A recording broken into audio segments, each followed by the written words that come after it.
तो दोस्तों नए साल का नया नोटिफिकेशन, पहला नोटिफिकेशन आपके सामने आ चुका है। आपको कंप्यूटर स्क्रीन पे दिख रहा होगा। 1 जनवरी 2021 का है। Notification number 01/2021 central tax. तो आपको सरकार ने तोहफा दे दिया दोस्तों। कोई बड़ी बात नहीं है दोस्तों कि आप किसी रात सो और तब तक आपके पास बहुत सारा इनपुट था और सुबह उठ के देखो तो गवर्नमेंट का कोई नोटिफिकेशन हो कि भैया कल तक आपके पास जो इनपुट था वो अब हम नहीं दे रहे हैं, वो हम खा रहे हैं दोस्तों। तो ऐसी ही कोई कड़ी में गवर्नमेंट एक और नया नोटिफिकेशन लेके आई है दोस्तों। इस नोटिफिकेशन में गवर्नमेंट ने ये बोला है, ऑल दो पुराने जो रूल्स आए थे, नोटिफिकेशन नंबर 94 आया था, उसमें उन्होंने दे दी थी हिंट कि हम ऐसा प्रोविजन लेने जा रहे हैं। आज 1 जनवरी 2021 को, कल 1 जनवरी 2021 से उन्होंने इसको एप्लीकेबल कर दिया दोस्तों।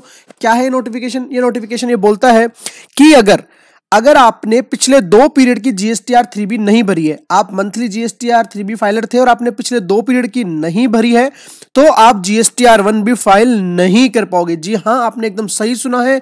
आपने अगर पिछले 2 पीरियड की जीएसटीआर 3B फाइल नहीं करी है तो आप जीएसटीआर 1 नहीं भर पाओगे दोस्तों। दूसरा उन्होंने बोला है कि अगर आप क्वार्टरली रिटर्न स्कीम में थे और आपने किसी एक पीरियड की जीएसटीआर 3B नहीं भरी है, आपने प्रीसीडिंग जस्ट पीरियड की 3B नहीं भरी है, तो आप जीएसटीआर 1 नहीं भर पाओगे। तो आप जब भी जीएसटीआर 1 भर रहे हो, आपको यह देखना है कि क्या आपने पिछले 2 महीने की जीएसटीआर 3B भर दी है, अगर आप मंथली भर रहे हो तो, या फिर अगर आप क्वार्टरली स्कीम में हो तो क्या आपने पिछले क्वार्टर की जीएसटीआर 3B भर दी है क्या दोस्तों। तो ये एक बहुत ही बड़ा फैक्टर प्ले करने वाला है नोटिफिकेशन।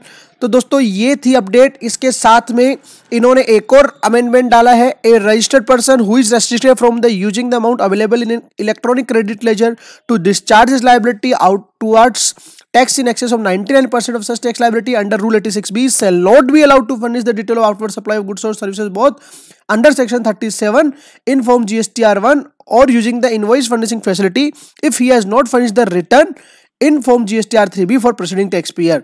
तो अगर आपने पिछले टैक्स पीरियड की जीएसटीआर 3B नहीं भरी है दोस्तों,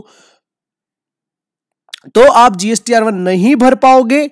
कब नहीं भर पाओगे? जब आपको 99% से ज्यादा रेस्ट्रिक्ट कर दिया गया है। मतलब किसी पर्टिकुलर महीने में अगर 50 लाख से ज्यादा की आपकी सेल है, किसी पर्टिकुलर महीने में अगर 50 लाख से ज्यादा की आपकी सेल है, तो अगर उससे जस्ट पिछले मंथ में, केवल एक ही मंथ में आपने जीएसटीआर 3B नहीं भरी है, चाहे से आप मंथली फाइलर हो, तो भी आप जीएसटीआर 1 नहीं भर पाओगे। तो पहले मंथली वालों के लिए क्या रूल था? अगर 2 महीने की 3B नहीं भरी है तो आप जीएसटीआर 1 नहीं भर पाओगे। और उसमें कहा गया है कि अगर आपको किसी पर्टिकुलर मंथ में 99% की फैसिलिटी थी कि 99% ही आप दे सकते हो रूल 86B में, तो अगर आपने पिछले पीरियड की जीएसटीआर 3B नहीं भरी है तो आप अब जीएसटीआर 1 नहीं भर पाओगे। तो मेक श्योर कि जीएसटीआर 3B आपने भरी हो, अदरवाइज गवर्नमेंट आपको रोक लेगी जीएसटीआर 1 भरने से।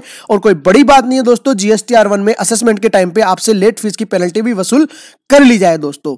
तो ऐसे ही किसी नए वीडियो के साथ, क्योंकि अभी और तो कुछ अच्छे नोटिफिकेशन की उम्मीद करना शायद हमारे लिए सही नहीं होगा इस नए साल में भी, तो ऐसे ही किसी नए नोटिफिकेशन के साथ मिलेंगे दोस्तों नई वीडियो में। तब तक के लिए आप चैनल को सब्सक्राइब कर लीजिए, लाइक कर लीजिए और बेल आइकन पर क्लिक करना ना भूलें। मैं फिर से रिपीट कर रहा हूं, 2 महीने की 3B नहीं भरी है तो जीएसटीआर 1 नहीं भर पाओगे।